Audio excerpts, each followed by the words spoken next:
When James solved cosine of x equals 1/2, his calculator told him that the inverse cosine of 1/2 is 1.047. So verify that that's true and that we get the same thing as when we have like pi over 3. And when I plug into a calculator cosine -1 of 1/2, I do get this. And then if I were to just take pi and divide it by 3, I also get 1.047, right? Because again, also it makes sense. This is about 3.14. So this is obviously going to be a little bit more than 1. And so 1.047 makes sense.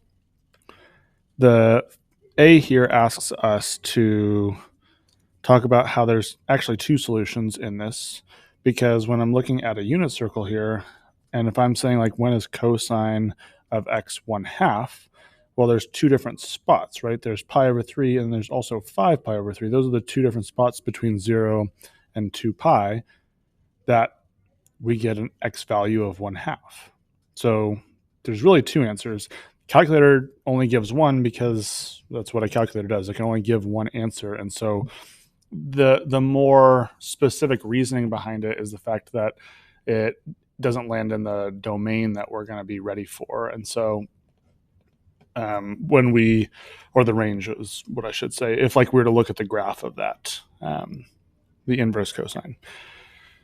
The second thing says, hey, solve for cosine of x equals 1/2 for all real x. So that means not just between 0 and 2 pi, but all of them. And so really what we get here is we know that one of the answers is pi over 3.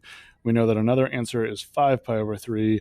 And then no matter how many times we go around the circle, it's still going to give us the same answer. And so if we just keep adding 2 pi or subtracting, then we would get the same answer. So we say 2 pi n here, meaning like that's how many times we want to go around the circle, either once or twice or 3 times or -5 times or whatever.